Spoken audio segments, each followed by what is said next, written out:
Christmas is meant to be magical. So why does it come with a side of guilt, obligation, and emotional labour? This episode is a permission slip to ditch the pressure, laugh at the madness, and do Christmas your way. Welcome to episode 6 of No Shoulds Given, the 12 no shoulds of Christmas. Number 1, you should be happy all the time. How often do we feel that we're expected to be happy every day throughout the whole month of December? Not only is it the busiest month of the year, normally with work and business, because we're trying to get everything done, closed off, ready so we can actually take a break over Christmas, if we're lucky to, of course. But also we're expected to be sociable, to have all our shit together, be ready Buy for the every big single day. present. Exactly, yeah, ready for the big man's arrival. And we're supposed to do this with a shit ton of smiles and energy. No, You're really just overstimulated by tinsel. exactly. We're allowed to be tired. We're allowed to feel emotional. My God, have I been emotional for the last week? And like you say, we're allowed to be overstimulated. I think it's a little bit of a piss take that it's like Father Christmas, really, because we all know that men don't do jack shit for Christmas. Yeah, what is that all about? The irony is not lost on me, ladies, that's for sure. But no, it is difficult. It is fun. It is great. It's like what we signed up for. But it gets too much, right? And we need to normalise those mixed emotions and not feel bad or guilty or make ourselves feel like shit. Yeah, just the thought of it. Or a lot of people, a lot of noise, a lot of stuff going on, a lot of colour. It just, It's difficult, isn't it? Because we have all of a sudden customers are much more demanding. The expectation is higher. They want everything yesterday because everybody's ready to shut down, aren't they? So that pressure of over delivering in less amount of time whilst doing all the extra things. I think also, why does everyone turn into a fucking arsehole in the shops? Like, we're having to wait too. No one could park. You're not special. Just relax. It would be a lot nicer if everyone went into this just a little bit more calmer. It's because nobody wants to be there. Nobody wants to be buying 100 presents for people that they don't even want to be buying for, but they feel like they should. They don't have a choice because they've always bought for Auntie Valerie for the last blinking 30 years, or Mum used to do it, so now I've got to do it. And, you know, why do we seem to buy for absolutely everybody and anybody? If my mum's listening to this, she will be dying knowing that I am busting to say so much on this subject. But we're keeping it light-hearted We are because keeping it light-hearted. we're not going to go on a post-Christmas rant, Sarah, and upset anyone. But if you are in that situation, I do have a great solution. That you do a family secret Santa, where you have a decent amount of money, you put all the names in the hat and just pick one present, and then you get something that you actually want. Yeah. And the pressure is off, and we're all adults here. It's fine if we don't wake up to a great big sack of presents under the tree. We'll be okay on Boxing Day if that doesn't happen. That's what we do actually with my husband's family, the adults. So the kids still get their presents, but the adults just pick one name out. We spend £50. You give a list of anything that you might want, and then it's a bit of a surprise, depending on what it is that someone's bought you. And it's Happy just days. Can so I be in his family?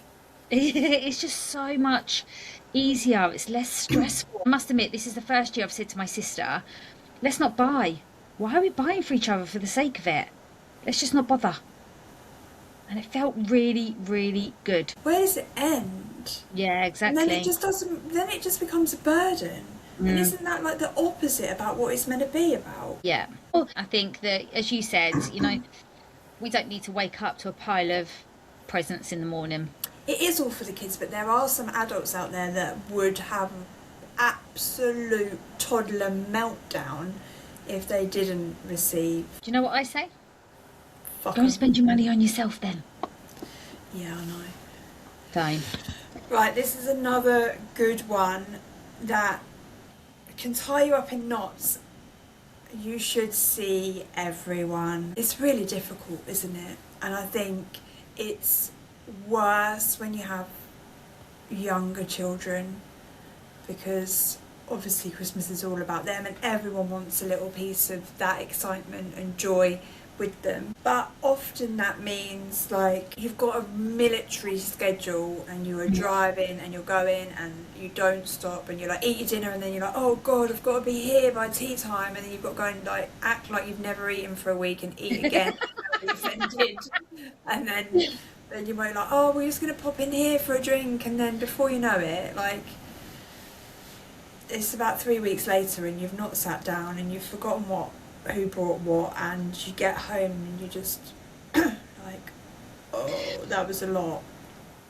I'm going to really contradict this here because I'm my mum is in Spain, so I don't get to see her at Christmas. So when the kids were little and my mum was in the UK, exactly that, you're splitting your day. So you're spending lunchtime with one of them and then having to leave, and that guilt for leaving them, and then having to go here and then feeling the guilt of not spending the day with them, especially when the kids are little. So in that sense, obviously I don't like the fact that I don't get to see my mum, but it's easier. But then the flip of that, honestly, I'm so contradicting myself. When I look at my Christmas when I was a child, I had the best Christmases. And it was like Nan and Grandad used to come and stay the night on Christmas Eve. So they'd stay the night. So they were there to watch us open our presents. And I always remember, Dad was like, you can't go downstairs yet to see if Father Christmas has been here because your Nan needs to have a cup of tea. Then we'd go down and then they were there with us all day. They had breakfast with us. They had the main Christmas meal with us. And then you had a buffet.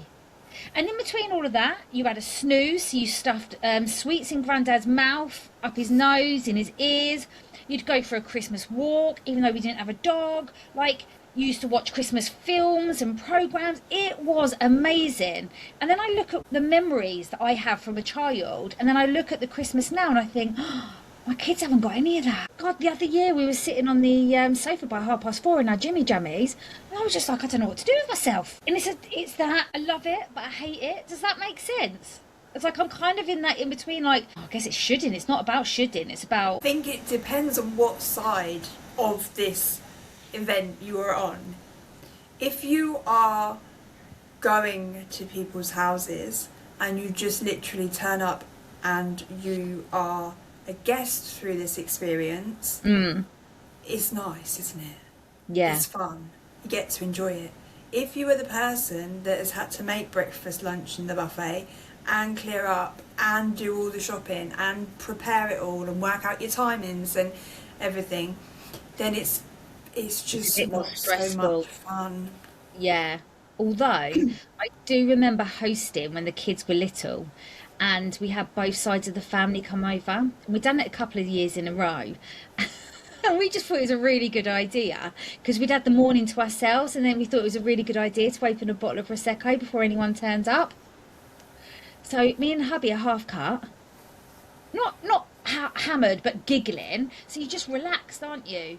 And dinner was like 2.5 hours late, and I remember both the mum were like, So they never came back. basically, they were like, Lisa, when is dinner going to be ready? We're supposed to have eaten 2.5 hours ago. And obviously I carried on drinking. Don't worry about it. Here's some snacks. It'll be ready when it's ready. I'm just enjoying time with the kids. Oh my God, yeah, because obviously you're just so relaxed. So nobody was downstairs cooking the dinner in the kitchen. Yeah, but that leads on nicely to number 3, which is you should host the perfect Christmas. I mean, what is the perfect Christmas? But yeah, like, it's all this pressure, isn't it, to host the perfect, especially if you're hosting, to have the table looking perfectly, to have 3-4 different meats, to have the different potatoes, make sure none of them are burnt, you know? What about Yorkshires? Who has Yorkshires? Who doesn't? I mean, that has caused some arguments in my kitchen on Christmas Day. Let me tell you. Like, who gives a shit? Like, who decides what the perfect Christmas is. It's whatever's perfect for you. Number 4. Um, this is difficult, isn't it? Because food is such a emotional, difficult subject, and there have been times where I have not had the best relationship with food, and the pressure, particularly if you're at other people's houses, to eat what they've spent all day slaving over is difficult. You can just eat what you want, and that works both ways. Like, if you don't want to eat a lot, that's fine. You don't have to explain yourself. If you want to absolutely fill your boots, crack on, happy days. I have actually run somewhere before dinner to justify eating the dinner. Very much driven by calories in, calories out, earn it. Wow. Not ideal. No. So food can be a really, really, really difficult one. I'm the opposite. You know when you're at somebody else's house and you feel like you have to be polite? And then you're just watching everybody else pile their food up and you're just like, I still might be a little bit hungry, but still trying to be polite. Just stay polite. Yeah. There's so many nuances in this one, isn't there? It's really, really difficult. Make the most of it, whatever that looks like for you. And even if we are attending somebody else's house, it's still our Christmas, and we need to remember that. It's still our day, regardless of what it looks like, and we just need to let go of that pressure. And 9 times out of 10, where's that pressure coming from? It's coming from ourselves. And that worry of the perception of what other people are thinking. Don't want to offend anybody. Don't want anyone to think I'm being greedy. Don't want anyone to think I'm not eating and I don't appreciate what they've done for me. Number 5, you should buy thoughtful gifts for everyone. I have to say, I am really thoughtful, and if it's not a thoughtful present, I'm not buying it. And it is exhausting. It is a pressure that I put on myself. But it's with any present I buy anybody, if I haven't really thought about it and I has to be that, oh, they're going to love it feeling, then I'm not buying it. And I will keep going to the last second until I've found what it is that I want. So I've just bought 2 of my nieces pyjamas. One of them has a face sleep mask. The other one doesn't. So now I have been trawling the internet. And when I was in Spain at the weekend, I will add, every shop I went into, I was looking for a sleep mask that will match the pyjamas that I bought her. Oh. And I literally won't let it go until I find what it is that I'm looking for. And I put myself under so much pressure and I go to so much effort, but it makes me feel really good. I enjoy it. Yeah. To know that I've put that much effort in. I mean, these kids are putting... I thought you were going to say, I enjoy putting that much pressure on myself, which is quite possibly a whole other conversation. And there may be some truth in there a little bit as well, to be honest with you. But yeah, like you say, that's another whole episode. But I always produce my best work under pressure. But these girls are probably going to open, my niece is going to open it and go, oh, pyjamas. And I go, these are really cool pyjamas. I put a lot of thought into these. But I am going to give them like pampering stuff as well, you know, like I'm going to make up like a little pamper set each with like face masks, like little eye things. You don't have to justify it to me. And 11. No, I'm excited. So I am that person that is thoughtful and puts a lot of effort in, but it does make things stressful at times, tiring. It keeps me awake at night, I cannot lie. So, and I haven't finished my Christmas shopping yet, and we are 1 week away. But hey ho, it's all good. It'll all work out in the end. Some of you might be surprised to hear that I haven't even started mine. Eek. It's fine. It is. So number 6, you should stay longer to be polite. We've all been there. Yeah, it shouldn't cost you your nervous system. Like, you should not be dysregulated and need to be in a dark room for a week afterwards compressed from Christmas Day. But again, it's easier said than done, isn't it? It is. Like,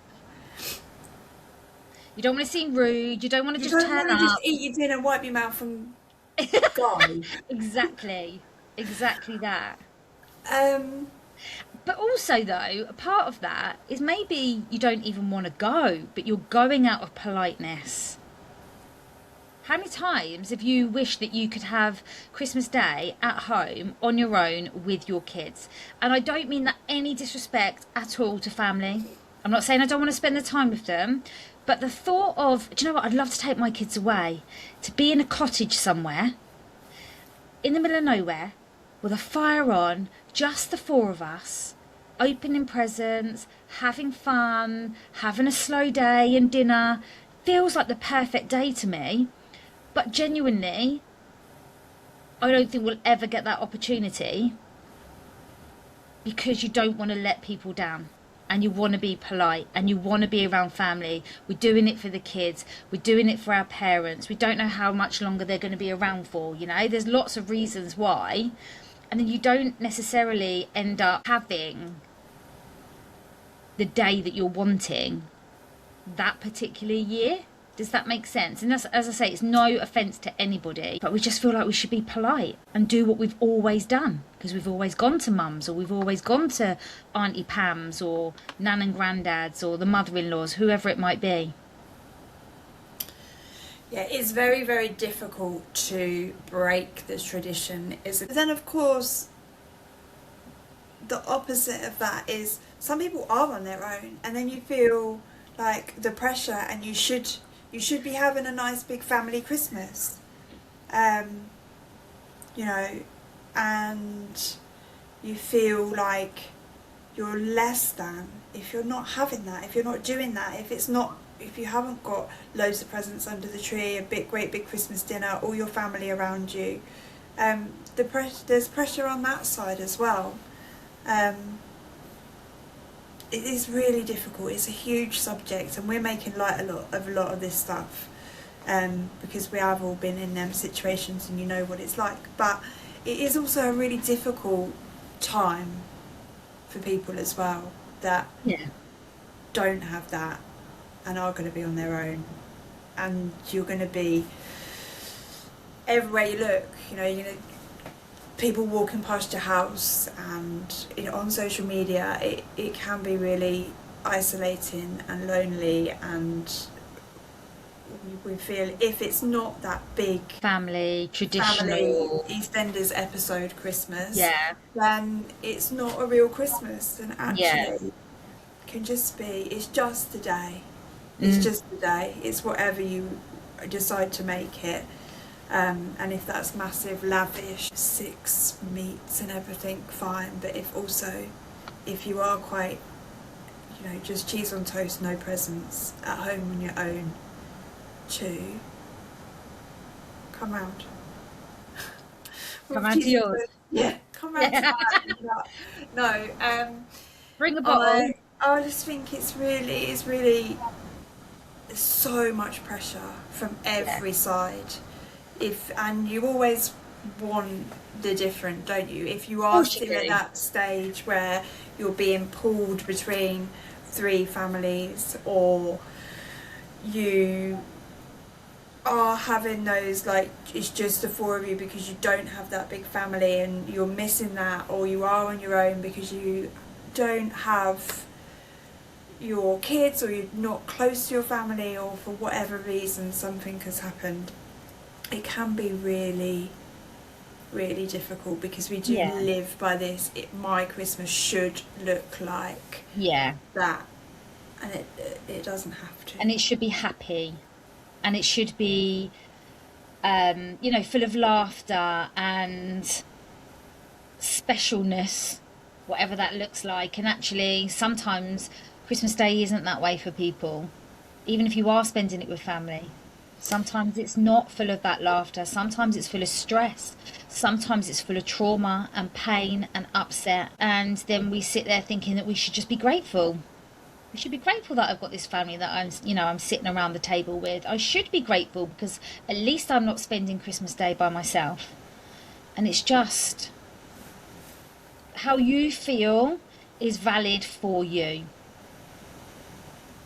And it's okay to not feel grateful. It's okay to not feel happy. It is okay to wish the day gone. Because like you say, Sarah, it's just a day. And we put so much pressure on ourselves. I don't know a human in the world that doesn't. And if there have been like arguments and just crosswords, or the kids have not stopped bickering, or they've had too many sweets and then they've been shouted at, and that's normal too. Yeah. Like it's not going to be perfect. Let's detach from the fact that the dinner needs to be on time. Every gift needs to be thoughtful. You need to spend a fuck ton of money. You need to all get on. There's no crosswords. Everyone's going to love what they've got. You're going to have enough batteries. It's all going to work out fine. It never does. No. Yeah. And what does perfect even mean? I don't know. Perfect doesn't even exist. Shouldn't even be in the English dictionary. Because perfect is what we decide it is. It's subjective. There's no such thing as perfect. It's this invisible... Yeah, it's an invisible standard that we hold. Yeah. We hold ourselves to. Yeah. It goes back to that why, doesn't it? It's what is your version? What does it look like for you? And measuring against that. Like, it doesn't have to make sense to anybody else. Whether you are drinking or not, you know, that comes up. That's another difficult thing to navigate at Christmas for a lot of people. It's easier, like, if you're driving and stuff, but if you just turn up and you say, no, I don't want to drink, then, you know, it's kind of not socially acceptable, and then people will ask you questions and you feel like you have to justify yourself, and you don't need to. It's not that simple, and it's a difficult conversation to have, and you might not be at a place where you can articulate what you want to in the right way. But no is a full sentence. We are allowed to just say no, and we don't have to actually explain ourselves. Like, genuinely, if somebody says why not, like, no one's going to say to you, why are you not taking that line of Coke? Do you know what I mean? And it's exactly the same thing. Like, it's socially acceptable to get absolutely plastered, but if you were to snort some Coke in front of everybody, it's not. And it's exactly the same thing. And actually, the quicker we learn to just say no, we don't have to be aggressive. We don't have to make a big deal out of it. We just say, no, thank you. Don't have to explain. It's absolutely fine. Don't have to justify yourself to anybody. I think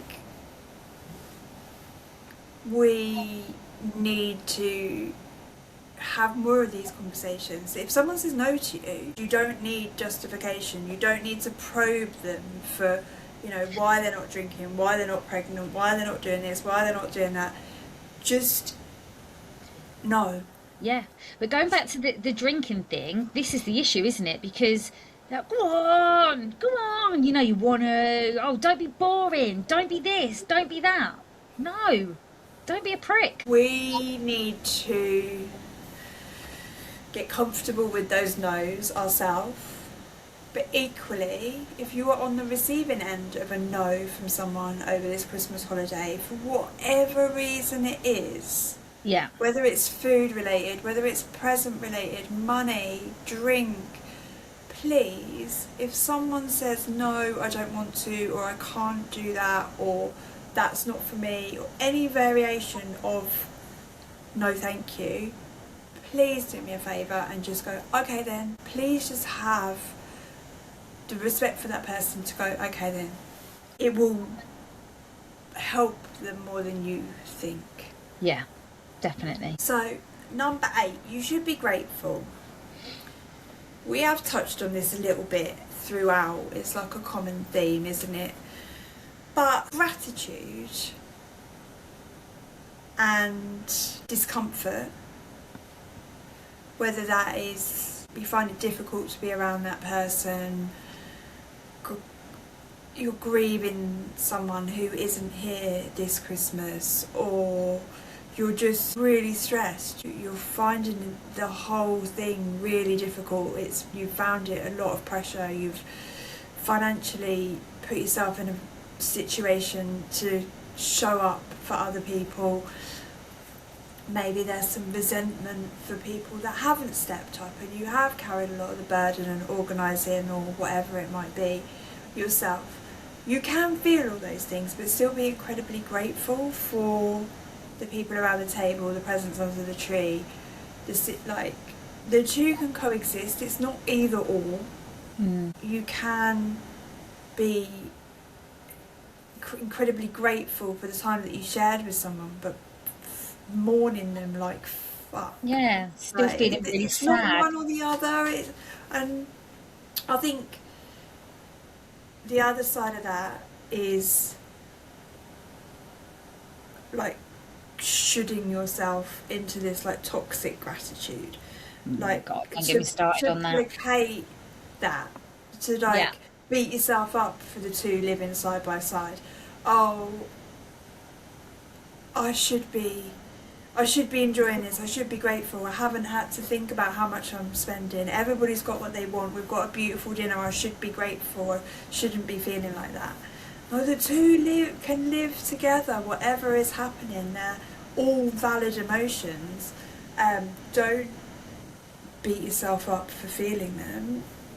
Just take a moment to kind of think, like we've said before, name it, acknowledge it, and take what you need. If it is like if you just need to kind of get outside for 10 minutes or go and sit in a dark room, or just say, can I have some help doing this, please? Or no, I don't want to do that, or yeah, you all go for the walk, I'll stay here. Yeah.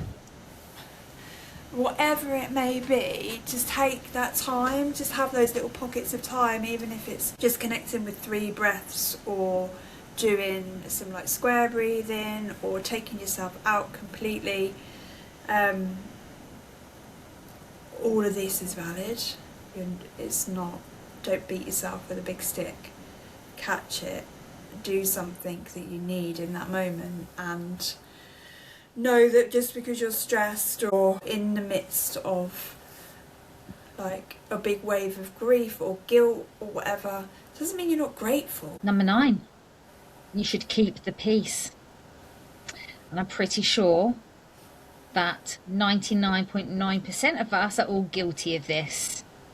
Let's not say anything, let's just keep the peace. Let's go to keep the peace. And it's always at the expense of yourself. It's a hard pass for kind of bending over backwards to accommodate everybody else. But if you've had a few too many of the Prosecco's over your dinner and you're about to drop that like unspoken thing that everyone thinks no one knows, but everyone does know, and if it was said out loud it would ruin Christmas for generations to come, then go for the walk around the block. Yeah. So number 10. Yeah. Because I don't want to be responsible for ruining people's Christmas, because they're like Sarah and Lisa said, it's a hard pass for keeping the peace. Fuck it. No, I do totally agree. 100%. 100%. So number 10, you should explain your life choices. I know we kind of touched on this, but how often are you sitting around that family table and you've not seen your Auntie Marge in the last year, since last Christmas, and she's asking you, why are you not married yet, Sarah? Or why have you not had children yet? Or why did you leave your job? That was a stable job. Why would you do that? What security have you got now? Oh God, I wouldn't have done that. If you've decided to go self-employed and go fully in on yourself.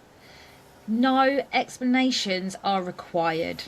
You don't have to explain yourself. You don't have to apologise. You can be calm. You can explain. But Auntie Marjorie, I've been doing this business on the side of my full-time job for the last 3 years, and it's really, really successful, and I felt, do you know what, now's the time to do it. If it doesn't work out, I'll go and get another job. If you want to, the choice is yours, but it doesn't have to turn into World War III. Equally, what I'd always try to do is think about who's actually giving you the advice or the person that is asking the question. So rather than taking everything offensively, or you walk out of there in floods of tears wanting to never see any of your family ever again because you feel like you've been under the line of fire for the last 3 hours. But let's really put it into perspective and think about who has been asking my 80-year-old auntie. I mean, she doesn't know any different. She isn't going to understand, and that's absolutely fine. Even if it's your own mother, it doesn't matter. People don't have to understand your life choices. All that matters is that it's right for you. And sometimes just allow it to be like a water off a duck's back. So, number 11, you should make the most of it. Now, making the most of it is subjective. We're going back to nothing is right or wrong. Nothing is the correct way and the wrong way. At the end of the day, if you want to make the most of the people you're spending it with, whether they drive you crazy or not, then do. If making the most of it for you is spending 2 hours with those people and then going home and having a chilled one in the evening, do. Whatever making the most of it looks like to you, because really by saying that statement of you should make the most of it means you should go completely against how you feel, your own instincts, your own desires, and make sure you are sitting around that table and enjoying every second of that dreadful day. Yeah, or like filling the day with loads, like white space, downtime, sitting in front of the TV with a box of chocolates, going for a walk, having a little nap. It doesn't have to be like a full-blown eyes from the second you wake up to when you go to bed. If the highlight is just cooking and then everyone goes off and does their own thing, like in their rooms if you've got older teenagers, or just with a book, or don't speak to each other till tea time, then you're not failing Christmas. Yeah, 100%. You know, we always feel like we have to be together for the whole 9 hours, don't we? Getting on, enjoying, laughing, joking, playing games. But that doesn't always suit everybody. It's whatever is right for you as a family, as an individual. Like you say, you're not ruining Christmas because you haven't just spent the last 9 hours playing board games. And by the way, when you look on social media and that looks exactly what everybody's doing, they've given you 2 minutes of their day, not the last 2 hours where the kids have been falling out, the adults have been shouting because they're not eating their vegetables or whatever it might be. There's tantrum galore. Yeah, you Right? bought the wrong toy. Yeah, we're only seeing a snippet. You're not failing. Yeah, I think there should be a social media blackout for like Christmas Day, Oh, Boxing Day. such a good idea. Such a good idea. It would be so nice. Like, I'm the queen of the mute button, as we know, and I'm very, very good at filtering what I see. But Christmas looks completely different for me. As a mum co-parenting, I share my kids over Christmas. I don't have a lot of time with them. I still be a lot of time on my own. But, and even having that lens and being secure and happy, you still feel like, oh, That's shit. yeah, at You times you should do. be with your kids. Oh yeah. And the thing is, you want to be with your kids, but unfortunately, you haven't got that luxury this year. You know, they have a mum and a dad that they both want to spend time with, and their parents, luckily, both their parents want to spend time with them too. When I was growing up, there was no choice. We didn't spend Christmas with my dad. That wasn't even an option. So it's lovely Yeah. that they have two parents, No, but it's not.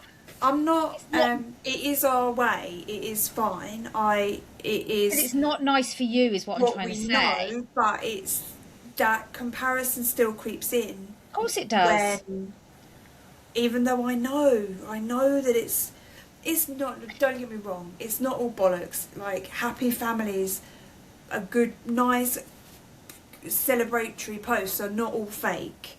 You No. know, and everyone has the right to share that. But they can be forced. They can be like you say, that 2 minutes of joy to mask something else. There can be caveats to each and every one of those posts, and you are allowed to feel a certain way looking at them. You know, if your day isn't quite going as, because we put an expectation on our day, don't we? We really do. And sometimes, or often, it doesn't work out like that. And then, as you say, you're scrolling through Facebook and you're like, why has my day not turned out like that? Do you know what I feel a massive pressure for Christmas Day is? Having a new outfit. And I look at other people and I go, they're dressed absolutely stunningly. They've got beautiful dresses on and they've got tights and gorgeous shoes and their hair and their makeup looks perfect. And I'm that one in a pinny with no makeup. I haven't even put a bloody brush through my hair. I'm like, how have they done it? And sometimes, and in the past, that has made me feel a bit of a failure. Like, what is wrong with me? It's just how my day goes, and it's fine, you know. This is me. That's them, and Yeah, it gets to be whatever it is for us. It's definitely loungewear. It's definitely, or like matching PJs. It's not sequins and tights and heels on Christmas Day in my world. I'd like it to be though, for me. I Would you? would, yeah. I want to feel We'll do it then. gorgeous. I'm Do it like, then. where? That's what I'm saying. Oh. Like, it's hard enough with the Christmas shopping. Where are you dressed from the awards? Absolutely not. No. Anyway, that's too short to be wearing around a dinner table with the in-laws. So anyway. So, number Right. 12. We've survived Christmas, and then a whole load of pressure comes. You start to be like, oh, new year, new me. I've got to lose 3 stone. I need to do this. I need to do that. No such thing. New year, new me. Ugh, pass me the bucket. Because let's face it, we put so much. Why do we wait till January? Why do we not start in December? If you really, really want it that much, you Yeah, would do it start today. any time. And do you know what? Monday's the worst day to start anything. Every time I used to wait for a Monday, I could never ever get on with it. If I did it on a Tuesday or a Wednesday or a Thursday, I managed to stick with it. Like, I don't know if it's a psychological thing. Yeah, I think there there is is some something research about that- Mondays, yeah, that actually isn't a good day. Like, it's not a day that it's like an action taking day, if that makes sense. It's like honestly, it's something to do with the energies and stuff. I'll know that for the next episode. Yeah. Like, it is nice to have a fresh slate. It is nice to go into a new year and set intentions, and I'm very about intention. Intentions and are one thing. how you want to feel and stuff, but not driven by the fact you need to change yourself because the calendar's changed. Like, you're enough as you are right now. Yeah. Going on a diet in 2 weeks' time isn't going to improve. Like, it's not going to change you. It's not going to suddenly get rid of all of your problems. It's not going to be this miraculous, like, I'm going to fix every flaw about me come January. And we always seem to create really unrealistic goals. So then we wonder why we've failed in less than 2 weeks and we're just back to where we were, and then we get really down on ourselves and like, oh my God, I'm never going to be able to change, and because I just couldn't even stick to this diet, this ridiculous harsh diet that we stuck ourselves on because it's the 1st of January. And by the way, we just stuffed our faces for the last month because it's December and we can, and then we're going to completely chastise ourselves, the other side of it, for how much we weigh and what we've done. And yeah, it's not a bit of me. Like, set intentions, have a change that you want to make, but make sure it's a want to do, not a lack driven need. rather than looking at it that this is something I need to change, why not look at it, go, what do I want to create, or what do I want to achieve? Not what I want to change, what do I want to achieve? Because that looks like something completely different. Like when you want to change something, it's because you feel like there's something wrong with you. When you want to achieve something, it feels exciting. It Yeah. feels liberating. It feels possible rather than the change because there's something wrong with you. Also, we're in the thick of bloody winter. Look at nature. Nature hibernates in the winter. So in December, where are all the wildlife? What about all the flowers? We're supposed to hibernate. We're supposed to come within. We're supposed to rest. Not go bloody full pelt on the 1st of January, like we're going to change our life and like, it's the midst of summer when we're all full of energy. We're supposed to be retreating. We're supposed to be resting, ready for spring, where our energy and everything starts to wake up, and then we can really start to push ourselves forward into spring and summer. I'm not talking about losing weight unless you wanted to, but I'm just talking about life in general. So why do we put this so much pressure on ourselves at the time of the year where we've got the least energy? It's ridiculous. Because it's some unwritten should that someone once said that you make all of these plans in January that you have to like beat yourself with a stick over and regiment Which you will do yourself. by the second week of January because you haven't even started or you Well, haven't let's face it, started the kids it. don't even go back to school till the second week anyway. I So, know.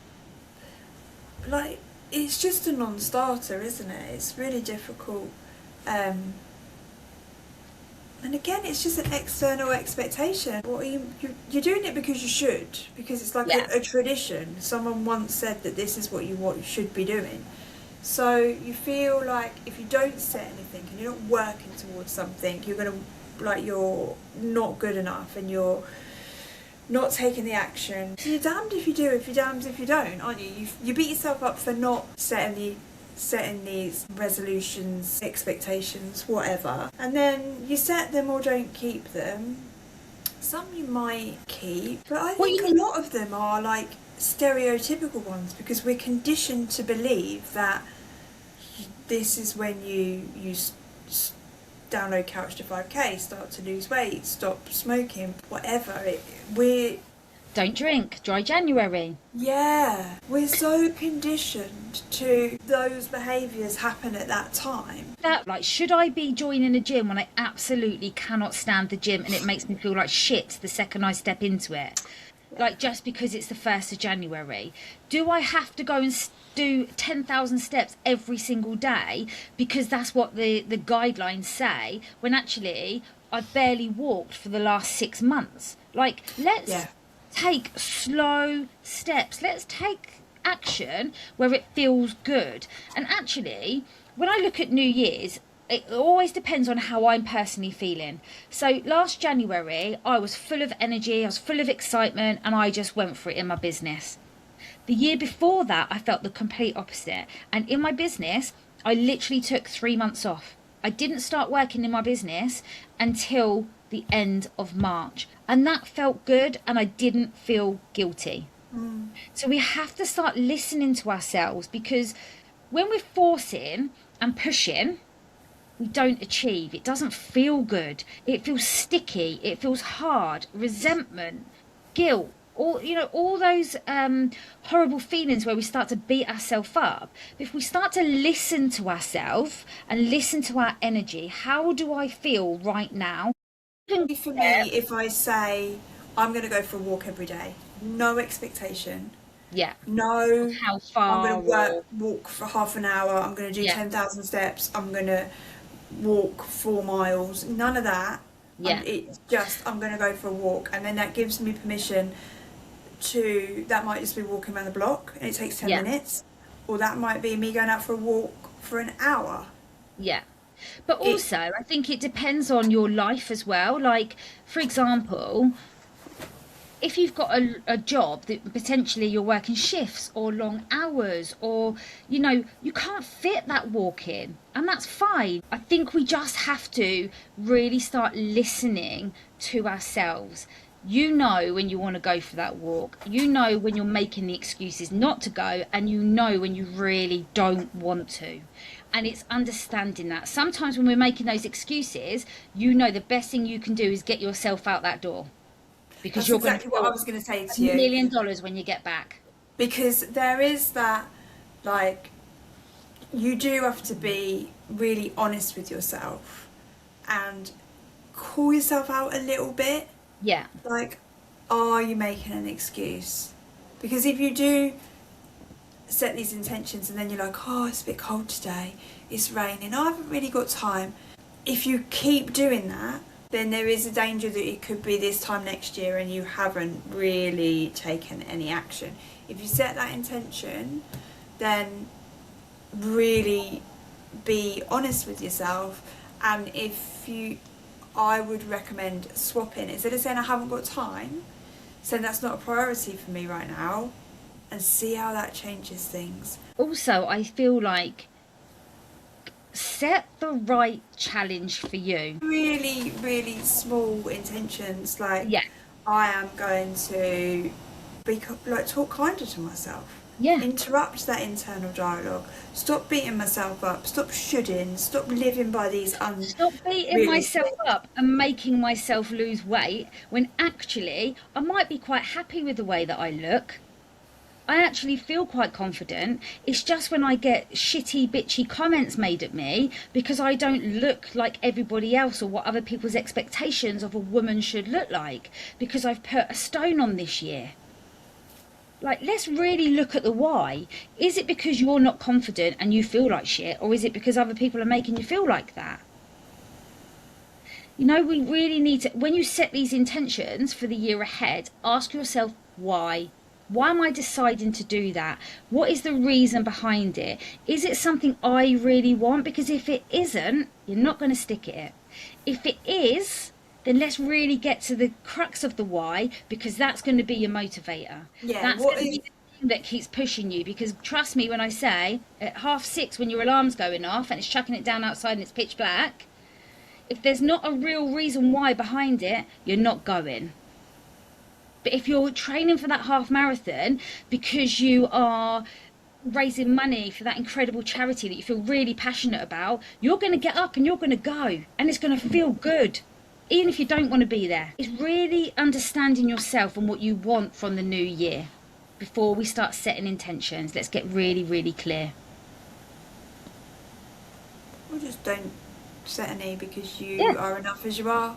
Exactly. Whatever you fancy. Right, let's wrap it up. Anyway, that's it. That's a 12 no shoulds of Christmas. We hope that you all have the most incredible day, whatever it is that you do or don't do, whoever it is that you do or don't spend it with, and whatever presents you do or don't gift or receive. It's all perfect for you. This is no should given. Merry Christmas. Merry Christmas.